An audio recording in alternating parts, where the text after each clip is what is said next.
guys, what's up and welcome back to my channel. So today we're going to be talking about how to choose the types of product for your specific hair, for your specific curly hair. Or you could use this for straight hair as well, but I don't know many people that use like a ton of products that have straight hair. But if you use a lot of products, I don't know. So I got all my notes, my chicken scratch.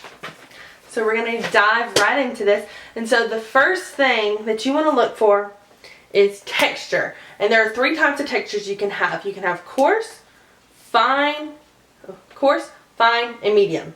So coarse hair has already produced protein and it feels very strong. Fine hair is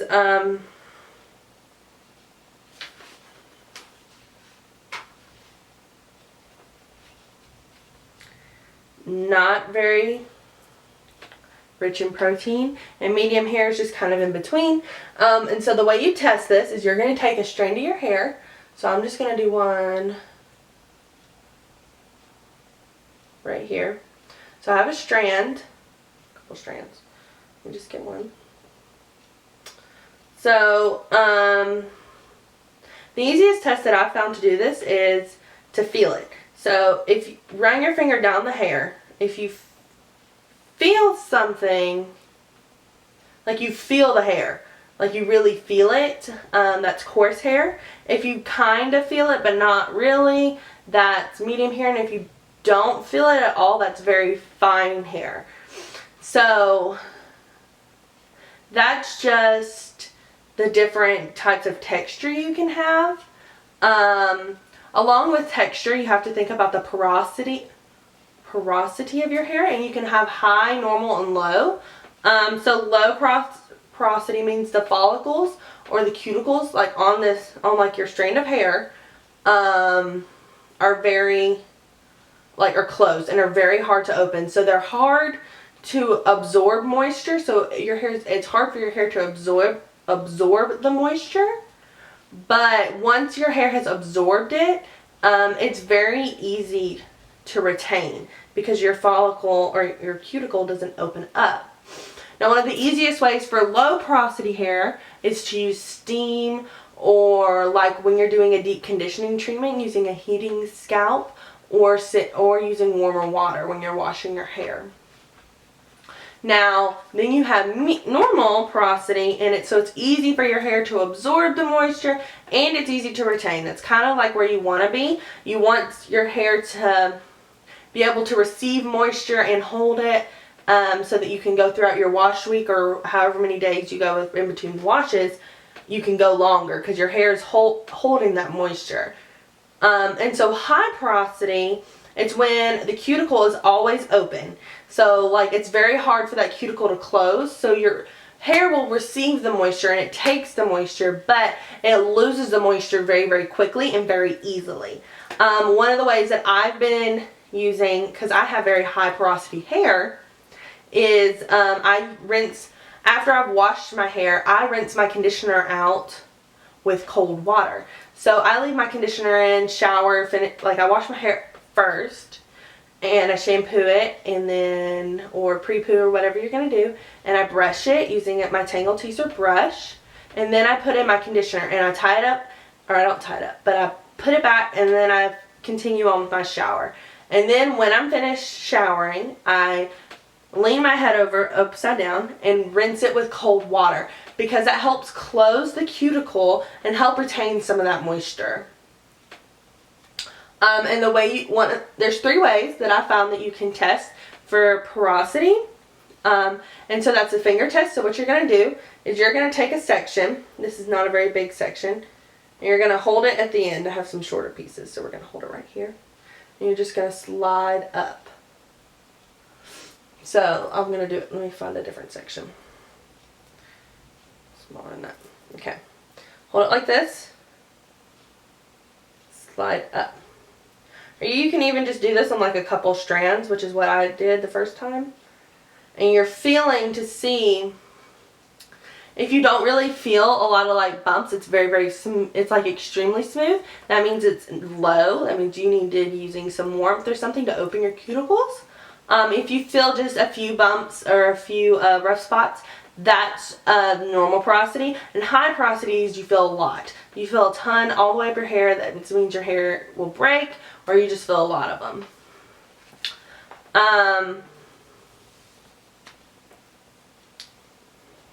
And the third thing you need to look at when choosing products is your hair density. So, the way that you test this, or the way that I saw that was the most easiest, was after you take a shower with your hair down, look in the mirror. If you can see your scalp, then you have low density. If you can kind of see your scalp, it's in between there, then you have, what is it? You have medium density. And then if you can't see your scalp at all, you have high density. I have to keep checking my notes because I wrote all this down. You have high density. So I have very high density hair.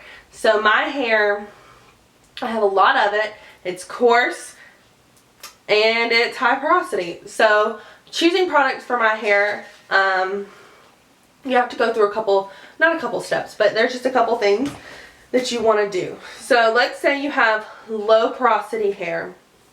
You want to use something lightweight. You don't have to use something super heavy to keep the moisture in your hair, but it does suggest using like heat, but not. You don't want to boil your hair because you can severely damage it that way. You don't want the water to be boiling hot, but you do want it to be warm enough for like, if we're as warm, I would say, as you would wash your face. You don't use boiling hot water, but you want kind of warm water so you open your pores. Same thing with your hair, with your cuticle. And so you're wanting to open the cuticles so they can receive your conditioner and whatever products you're going to put in it.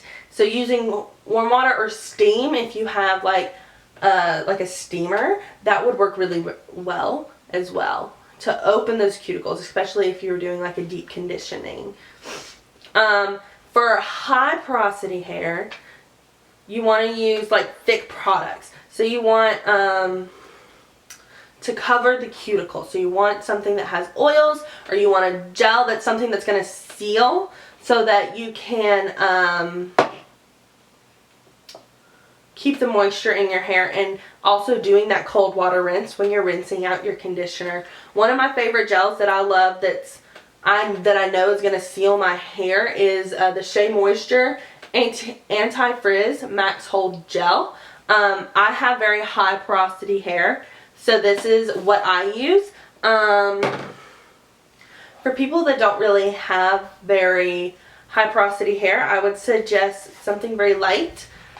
So like I would do something like a lightweight cream. This is actually not a lightweight cream, but this is a good cream to add water to. So I'd put a little on the palm of your hand, add a little bit of water to water it down, and that would make it a little more lightweight. Or you can do spray products, or like a mousse. I don't use mousses because they don't work for my hair, but using like a lightweight mousse would work very well. So if you have medium porosity, so you have pretty much, so you want to use healthy ingredient products, but that's with any hair. You want to use products that are good for your hair. You want to use products that are safe for your hair. But with medium, you definitely want to do that, and you want to regularly deep condition, and you don't really need a lot of heat because it'll damage it.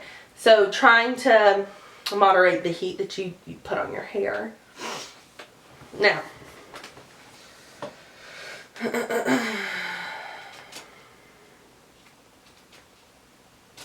so then it comes to density. So for thin hair density, you want to be light-handed with smaller and work in smaller sections so you can get the style or the volume that you're wanting. So you're working in smaller sections is what everything I've read suggests. So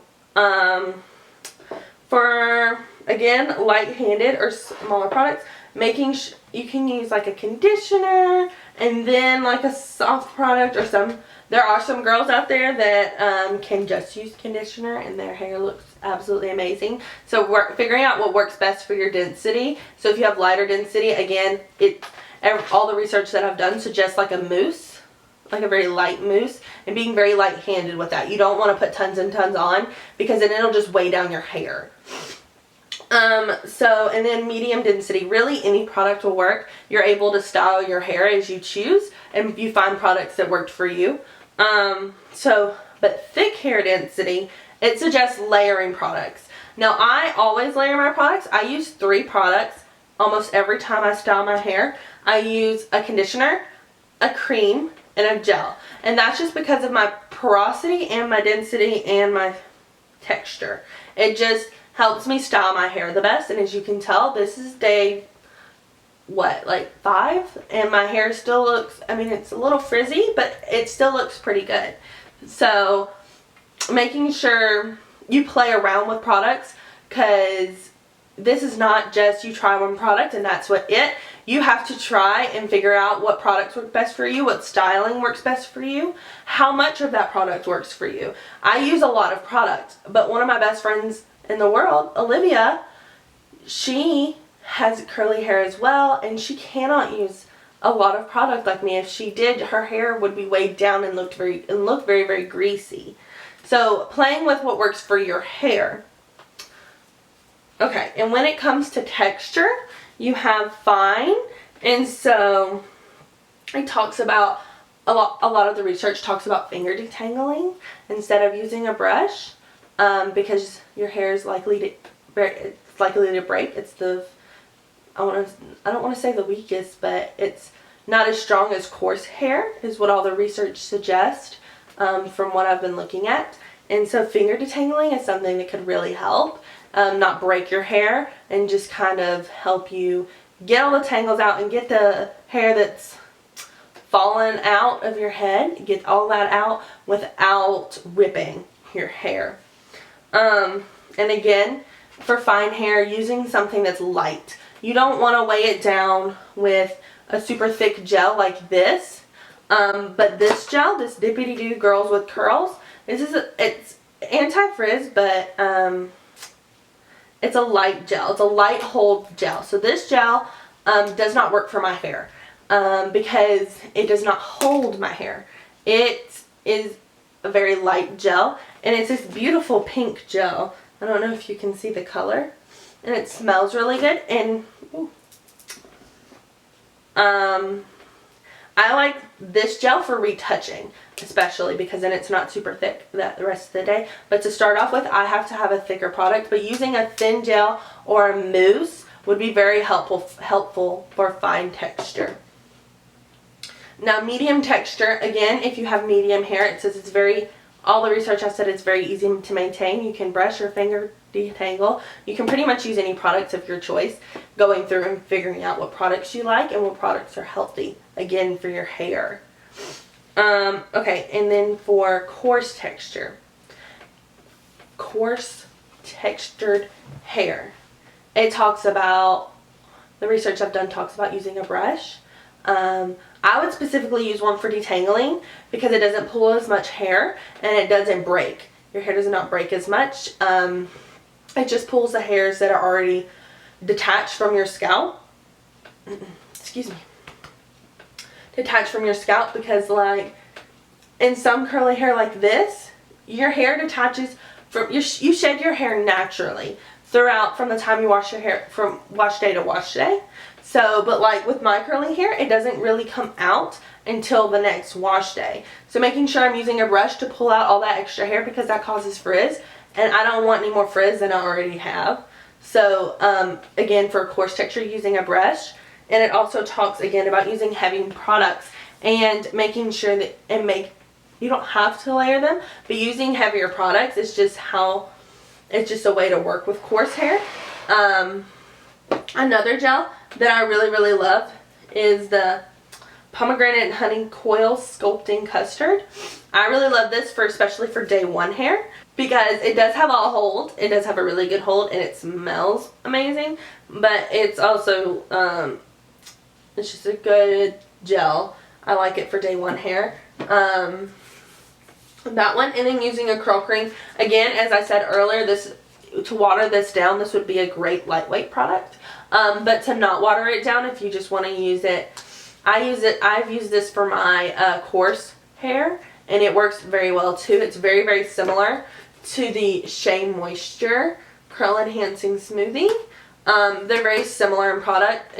in products, you just get more for this one, but this one is cheaper, so it's really up to you. I love both of these brands. So again, just going through and making sure you choose the correct products for you. Making sure you're looking at your porosity, at your hair density, and at your texture. Those are the 3 main things about choosing products. Now you don't have to, again, follow the rules. This is just what I've been researching and I've been really curious about, because I have lived with my curly hair for almost 21 years. So I've been able to work with my hair a lot. And so what works for me is may not work for you. It may or may not. Like I said with one of my best friends, if I tried to style her hair the way I styled mine, it would look like she was greasy. And that's because the products that I use are very heavy. But if she tried to style my hair with her products, they probably wouldn't hold my hair very well. So again, it's finding that balance in what works for you. Is it good for your hair? And honestly, are there good products in it? You don't want to hurt your hair, and you definitely want to make sure that you're putting the correct products on it so that you love your hair. I know I've met so many people that tell me, I hate my curly hair. I don't know what to do with it. It's always frizzy, and it's always this, and it's always that. And that's really why I researched this, so that I can tell those people, hey, are you looking into your porosity, your density, and your texture? Because if you're not, then you might not be using the correct products, or you might be using not enough, or you might be using too much. There was a very long period of time where I looked like I have a wet head, because I would use so much gel or so much of a product that I literally looked like my hair was wet all day. And I still use gels, and I still use those products that I used then. But learning, again, I still use a lot of product, but I was still using way too much. And learning how much product works for your hair. Alright, that's it for this video. If you like this video, please give a like and subscribe down below, and leave me a comment if you have any questions about finding your hair porosity, texture, or density, and I'd be more than happy to respond. Also, if you are a regular subscriber to this channel, you would notice I didn't post a video on Monday. I am changing up my uploading schedule because of school, because I'm just got a lot going on right now, so I'm only going to be able to upload 2 days a week. And so I've chose Wednesday and Saturday for the days I'm going to upload, so watch out for my video on Saturday. Love y'all.